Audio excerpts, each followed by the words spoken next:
আমি যে নালাগুলোর মেয়ে হয়ে গর্ব করার জায়গা দাঁড়িয়ে অন্যান্য জায়গায় বুকটা ভরে বলতে পারবো, কোথাও না যাও নালাগুলো যাও, দেখতে পারবে আমার মা বাবাদের কত আনন্দ। যাই রাধি তোমার বলছে হাতে মুখে ব্যথা ট্যাথা আবার হলো না তো? না এত কষ্ট করি তো ডাক্তার বাড়ি যেতে হবে না তো? বাহ, পরে বুঝে আছে। জয় রাধে। তো বৃন্দাবনে প্রবেশ করি। আমাদের আলোচ্য বিষয়বস্তু আস্বাদনীয় বিষয় আমার শ্রীমতী রাধারানীর মধ্যকালীন লীলা সুরজ পূজা। এবার বাবা একটু আস্বাদন করতে হবে, মায়েরা আনন্দ হলো, এবার শুনতে হবে। বলে এই যে সূর্য পূজা, আগেই বললাম বাবা রাধারানী তো গোবিন্দ ছাড়া অন্য কিছু জানে, তাহলে কেন সূর্য পূজা করলেন? আচ্ছা বাবা একটা কাজ করব, তো সেই কাজের যদি কোনো ফল না থাকে তাহলে করার দরকার আছে কি? যেমন বাড়িতে আমরা কত কত পুজো করছি, যেমন মনসা পূজা করি কেন? যাতে বাড়িতে সাত পোকামাকড় না আসে। লক্ষ্মী পূজা করি কেন? ধন দেহি ধন দাও। আমার সরস্বতী পূজা কেন করি? বিদ্যা দেহি বিদ্যা দাও।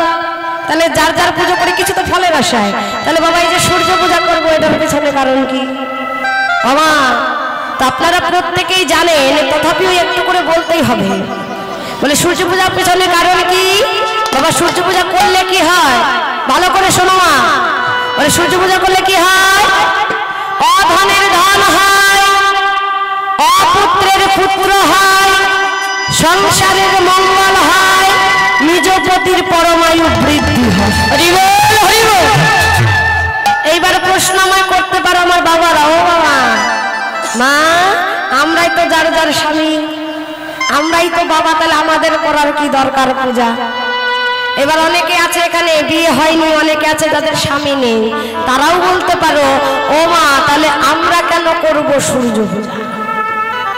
এইবার বলি মা, বলে ইহ জাগতিক জগতে ও মা আমার মায়েদের হয় দুইজন পতি, একজন না দুইজন পতি। ও বাবা, বাবারা মনে মনে ভাবছে দেখেছো আমি থাকতেও আর একটা আজকে বাড়ি চলো হচ্ছে তোমার। হ্যাঁ ও বাবা, বলে মায়েদের হয় দুজন পতি আর আমার বাবাদের হয় একজন পতি। তো মায়েদের দুজন পতি কে? বলে মায়েদের দুজন পতি বলে এক হচ্ছে রক্ত মাংসের গড়া দেহের পতি, আর এক আমার জগৎপতি অনাদির আদি প্রাণ। আমার বাবাদেরও প্রতি আমার প্রাণ গোবিন্দ। তাহলে বলেন ও বাবা পতির মঙ্গল মানে আমার ওই বাবা মায়ের প্রতি হচ্ছে আমার গোবিন্দ, তাহলে আমার গোবিন্দের মঙ্গলের জন্য আমাদের সূর্য পূজা করতে হবে।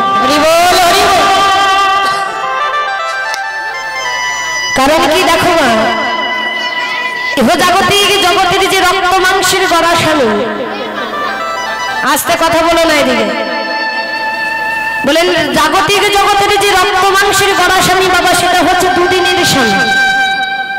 আজ আছে কাল নাও থাকতে পারে, থাকবে যে বাবা তার কোনো কিন্তু গ্যারেন্টি নেই, থাকবেই না।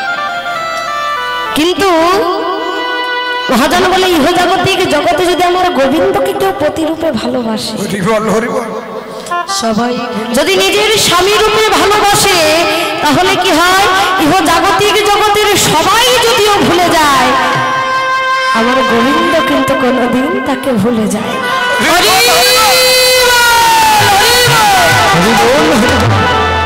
কারণ আমার সংসারের টাকা পয়সা গাড়ি গাড়ি ধন দৌলত দুদিনের, এটা আজ তোমার আছে কাল অন্য কারো হবে, পরশু আরো কারো হয়ে যাবে। কিন্তু যদি গোবিন্দকে কেউ ভালোবাসে, সেই ভালোবাসার বিনিময়ে গোবিন্দ তোমারও হয়ে যাবে। তুমি ভেবো না যে ধন দৌলতের জন্য তুমি গোবিন্দ পাবে।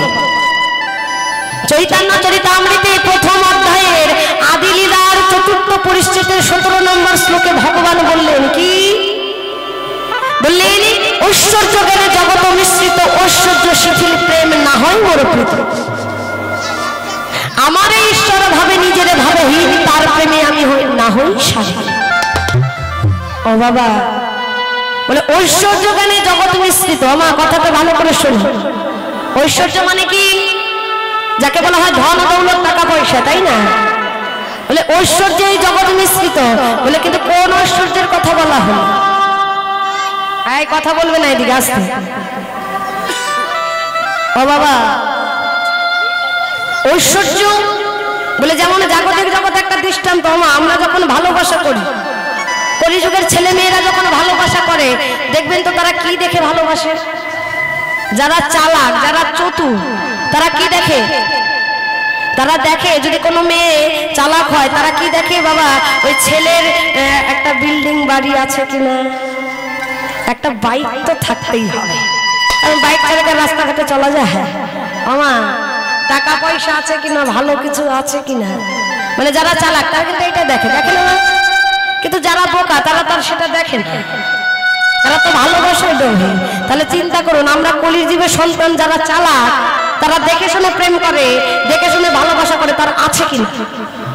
আর যিনি আমার চতুরের শিরোমণি, আমার ভগবান, যার চাতুরিতার উপরে জাগতিক জগতে কেহ নাই, তাহলে সে যদি কারোর সঙ্গে ভালোবাসা করে বাবা, সে দেখে নেবে না যে তার কিছু আছে কিনা। বলেন এই জগতে যদি কেউ ধনের ধনী না হয়, তাকে তো আমি ভালোবাসি না। তাহলে অনেকে প্রশ্ন করতে পারো, মা আমি জানি যে যারা ধনের ধনী তারা তো গোবিন্দ পায় না। গোবিন্দ বললো জাগতিক জগতের ধন বলি নাই। কোন ধন? বলি হো জাগতিক জগতে গুরুচরণ আশ্রয় করে যদি কোনো ভক্ত ভক্তের আসনে গিয়ে রাধা নামের ধ্বনি দিয়ে যদি রাধা ধন লাভ করতে পারে, ওই ধনের ধনী যদি সে হতে পারে, ওই ধনের বিনিময়ে আমি তার সঙ্গে ভালো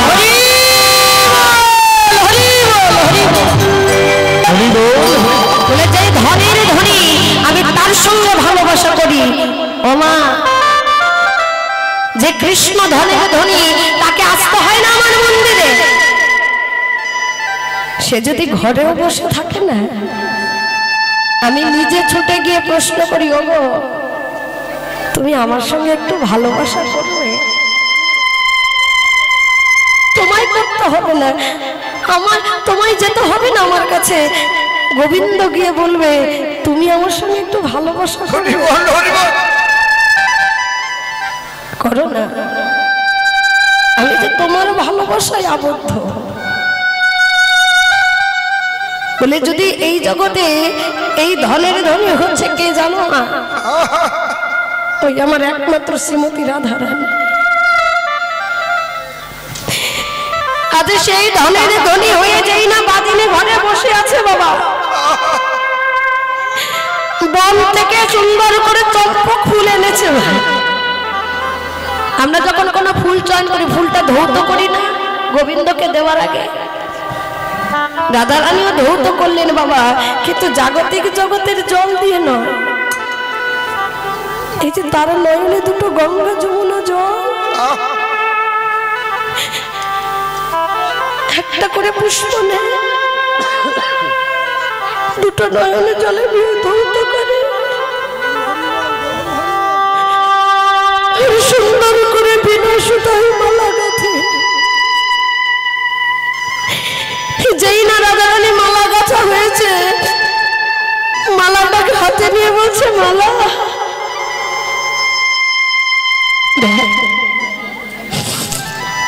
আমি তোকে কত আশা করে গেঁথেছি মালা, জানিস? আজ আমি তোকে আমার গোবিন্দের সেবাই দেব, কিন্তু আমি জানি না তোকে আমি গোবিন্দ সেবাই লাগাতে পারবো।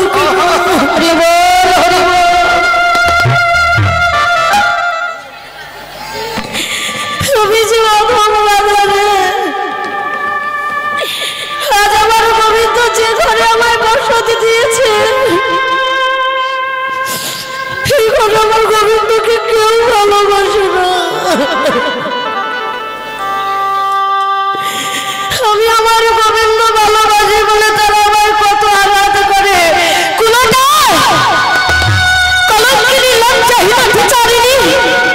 তোমার লজ্জা করে না? তুমি কৃষ্ণ বলে কাঁদছো? সত্যি মা, আপনাদের মতো ভক্তবৃন্দের কাছে আমারও একটা নিবেদন, জানো আমার রাধারানী আমায় ভালোবেসেছিল, কিন্তু আমি আমার রাধারানীকে ভালোবাসতে পারি না। সে আমায় কৃপা করেছিল, কিন্তু আজ আমি নিজের দোষে তার কৃপা হারা হয়ে গেছি। আজ আমি এমন একটা ঘরে বসত পেয়েছি যে ঘরে আমার গোবিন্দকে কেউ ভালোবাসে না।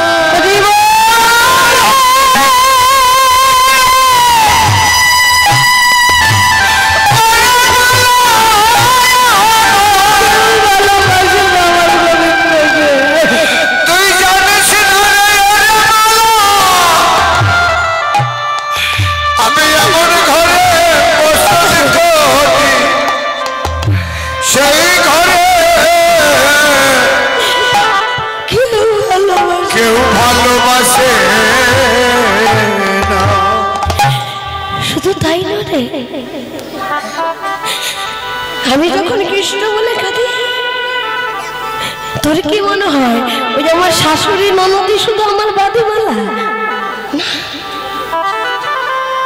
এই জগতে আমার আরো একজন বাদী, কে জানে? আমার কৃষ্ণ নামের আর এক বাদী আমার স্বয়ং গোবিন্দ।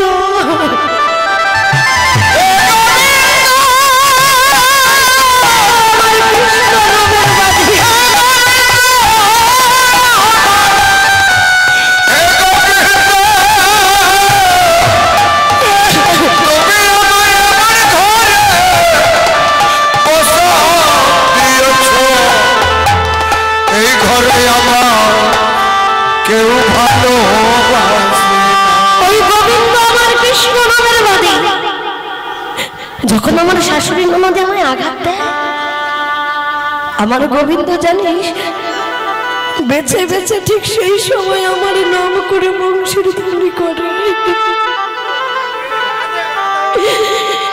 যখন আমার নাম করে বাঁশি বাজায়, আমি ছুটে চলে যাই সেই রন্ধনশালা, জল দিয়ে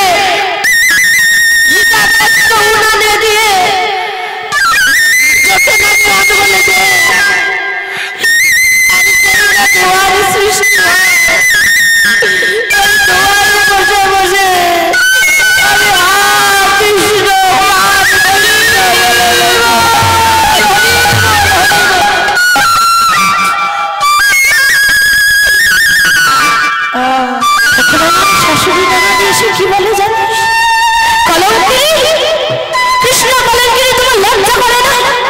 তুমি আবার কৃষ্ণ বলে কাঁদছ? আমি বলি না মা, আমি কৃষ্ণ বলে কাঁদি না।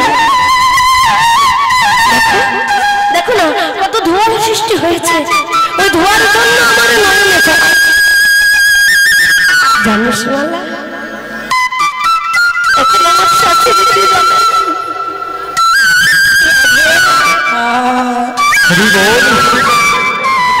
ওই কৃষ্ণ বলে কাঁদানো আর দুয়ার চলে কাঁদা নয়ন নয়ন দেখে যাইছে রে।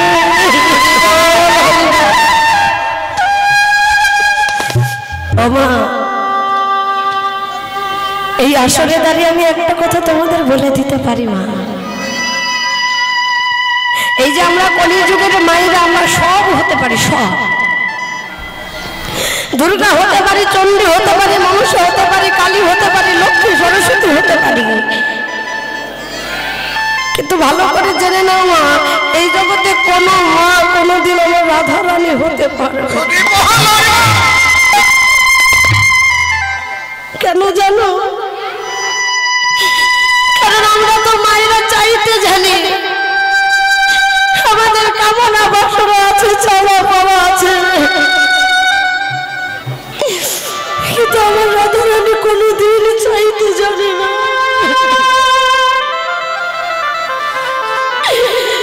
আমার রাধারানী শুধু দুটো হাত ভরে দিতে যাবে, কাঁদো, যেভাবে আমি কৃষ্ণ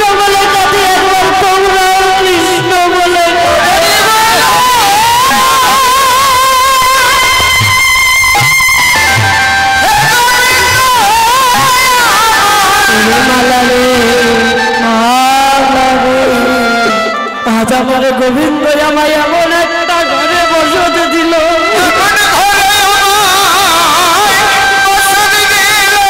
যেই ঘরে আমার গোবিন্দ আমায় সব দিল। শুধু কি দিল না জানিস ঘরে মালা রে, বলি আমি একজন কৃষ্ণ ব্যথার ব্যথী।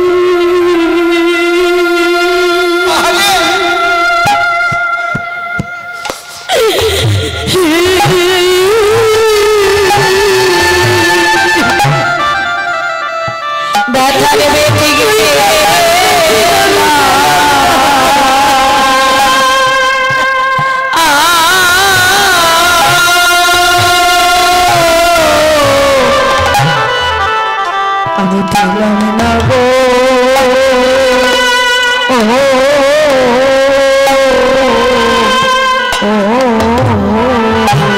এই ঘরে আমি একজন কৃষ্ণ ব্যথার ব্যথী।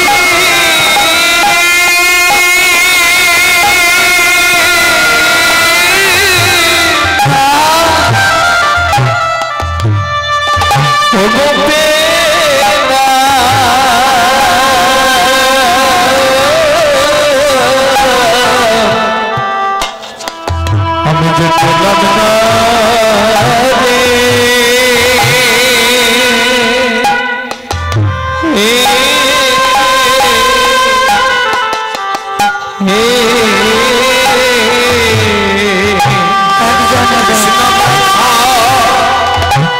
ব্যথার ব্যথী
আমারে মনের জ্বালা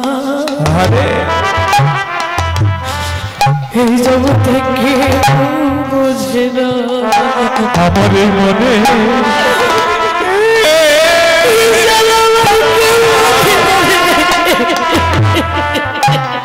এই জগতে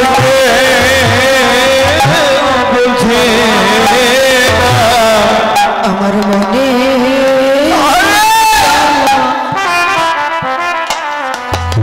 এ জগতে কেউ বুঝে না, আমার এই মনে জ্বালা এই জগতে কেউ বলে কৃষ্ণ প্রেমে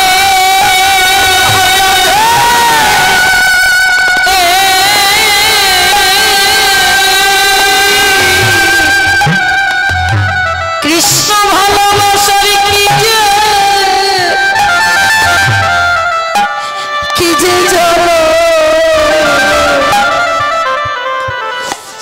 আমার মনে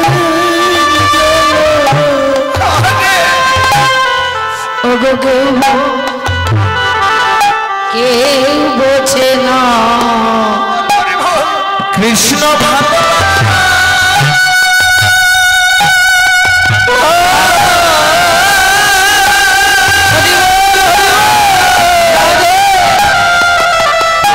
গোবিন্দ ভালোবাসার কি যে আমার এই মনে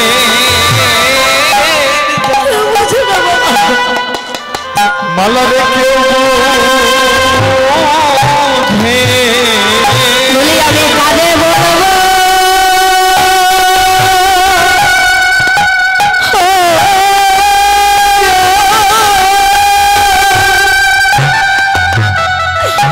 আমার ব্যথা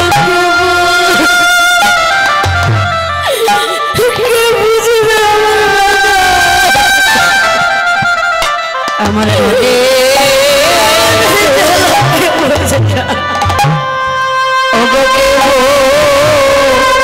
কে বোঝে না আমার কথা কানে বলবো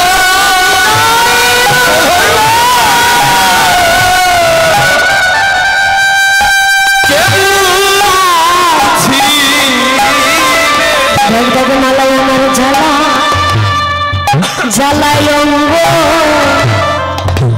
জ্বলে চলে গেল আমি কারে কারে বলো কে বোঝে আমার জ্বালা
আমি আর জানি পেলাম না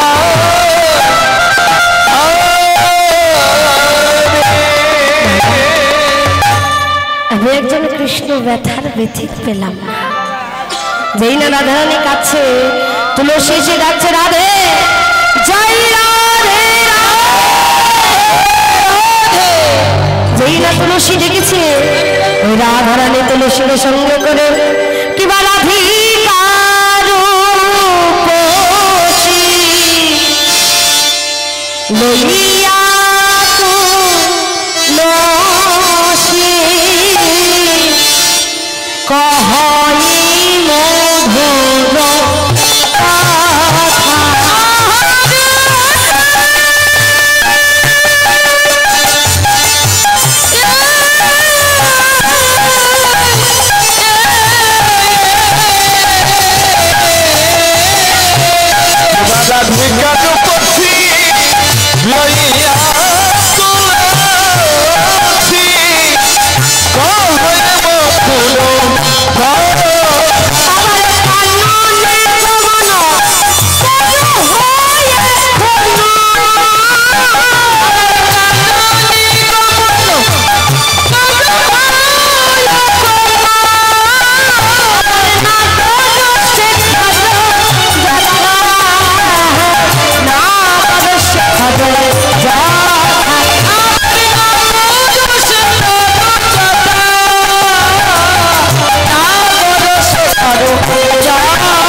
তুলসী এসেছিস, জানা যা দেখেন আমার বধূ কেমন আছে। আমি জানি আমার বধূ ভালো নেই। আই আই আই, তুই কি করে জানলি তোর বধূ ভালো নেই? তুই তো বসে আছিস বাদিনে ঘরে, আর তোর বধূ কোন বনে বনে ঘুরে বেড়াচ্ছে, তুই কি করে জানলি? রাজার বলছে তুলসী, আমাদের বেদে জন্ম দিয়েছে দুটি দেহ করে, কিন্তু আমাদের প্রাণটা যে শুধু তাই না, আমাদের প্রাণটা কারণ বাবা দেখুন একটা কথা কি, রাধারানী বলছে যে জন আমাদের সৃষ্টি করেছে সে এখনো সৃষ্টি তত্ত্বই জানে না। সে যদি সৃজন তত্ত্ব জানতো আমাদের কোনোদিন আলাদা করে জন্ম দিত না। আমাদের প্রাণটা তো জয় রাধে মা বাবা, আপনাদের কাছে বিনীত নিবেদন, জয় রাধে। দেখুন এটা তো একটা যজ্ঞ অনুষ্ঠান, তো বাবা একার দ্বারা কিন্তু এত বড় যজ্ঞ চালানো সম্ভব নয়। বলে কারো মাধ্যমে দিয়ে যদি কিঞ্চিত মাত্র দান করা যায় না, সেই দানটা নাকি আমার রাধা গোবিন্দের সেবায় লেগে যায়, ভক্ত সেবায় লেগে যায়। আমরা মনে মনে ভাবি যে কি এই যে বাড়িতে একটু ভক্ত সেবা দেবো, ভক্তের সঙ্গ করবো, ভক্তের চরণ ধুলি পড়বে। মহাজন বললেন স্বল্প ভাগ্যে হয় না হরিনাম সংকীর্তন, স্বল্প ভাগ্যে মিলে না ভক্তের চরণ। সামান্য ভাগ্যে যদি কারো বদলে কৃষ্ণ নাম হয় না, আর সামান্য ভাগ্যে কারো আঙ্গিনার মাঝে ভক্তের চরণ ধুলি পড়ে না।